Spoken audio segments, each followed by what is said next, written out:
everyone, welcome back to my YouTube channel Gulinal. So today we will talk about our 76th topic of May to August Q card series. हमारा आज का topic है describe a time you were very busy. किसी ऐसे समय के बारे में बताएं जब आप बहुत ज़्यादा बिजी थे। तो पहले हम आज की क्यू कार्ड के बुलेट पॉइंट्स को डिस्कस करेंगे कि किन किन चीज़ों पर हमने आज की क्यू कार्ड में बोलना है। फर्स्ट है व्हेन इट हैपन, कब हुआ था ये। वे यू वर, कहाँ पर थे आप। वट यू डिड, क्या चीज़ आपने की जिसकी वजह से आप बिज़ी थे। And explain why you were that busy, और बताएं क्यों आप इतना ज़्यादा बिज़ी थे उस समय। तो पहले जो वोकैबुलरी वर्ड हम आज के क्यू कार्ड में यूज़ करने वाले हैं उनको डिस्कस कर लेते हैं। फर्स्ट है हेक्टिक। हेक्टिक का मतलब होता है बिज़ी। वेन्यू, कोई ऐसी प्लेस जहाँ पर आपने कोई इवेंट ऑर्गेनाइज किया हो। अशोर्ड का मतलब होता है पक्का। बीवरेजेस, जो पीने वाली चीज़ें होते हैं उनको बोल देते हैं। टायरिंग प्रोसेस, मतलब जो बहुत ज़्यादा थका देने वाली चीज़ होती है, जो काम होता है उसको हम बोल देते हैं इसका प्रोसेस टायरिंग था। तो क्यू कार्ड पर मूव होते हैं। Working can be sometime hectic due too busy schedule.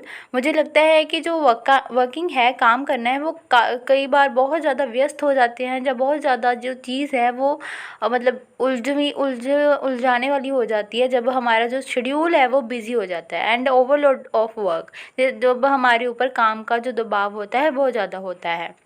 If proper time management is not done, अगर सही तरीके से हम हमारा टाइम को मैनेज नहीं करते हैं, one can have a negative effect on work, इसकी वजह से उसके काम पर बुरा प्रभाव पड़ सकता है। समटाइम वो make appointments and then get busy, कई बार हम अपॉइंटमेंट्स ले लेते हैं या किसी को दे देते हैं और बाद में बिजी हो जाते हैं। Apart from working, people also get busy with family functions and festivals due to a lot of guest arriving. कई बार ऐसा नहीं होता कि लोग सिर्फ काम में ही व्यस्त होते हैं, कई बार लोग होता है फैमिली के फंक्शन होता है उसमें बिज़ी हो जाते हैं, फेस्टिवल आता है उसकी वजह से बिज़ी हो जाते हैं क्योंकि उनके घर पर गेस्ट आते हैं। Preparation and management of food and decoration can be a tiring process. इसका सारे का मतलब बंदोबस्त करना, फूड ऑर्गेनाइज करना, डेकोरेशन करना, ये सारा जो प्रोसेस होता है, काम होता है, बहुत ज़्यादा थका देने वाला हो जाता है। Here I am going to talk about a situation when I was extremely busy.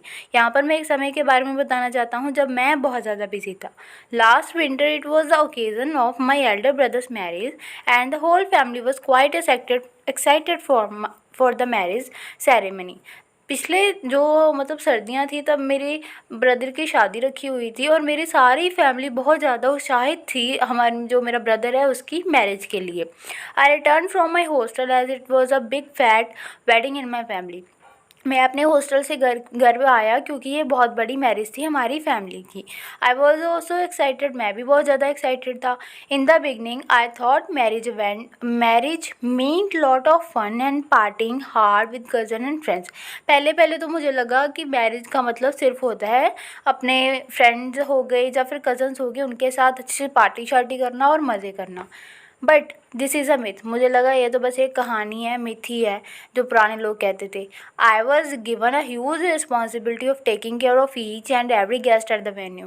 मुझे बहुत ज़्यादा रिस्पॉन्सिबिलिटी दी गई उस मैरिज में कि आपको सभी का ख्याल रखना है, जो भी गेस्ट हमारे घर पे आता है, वेन्यू पे आता है, सभी का।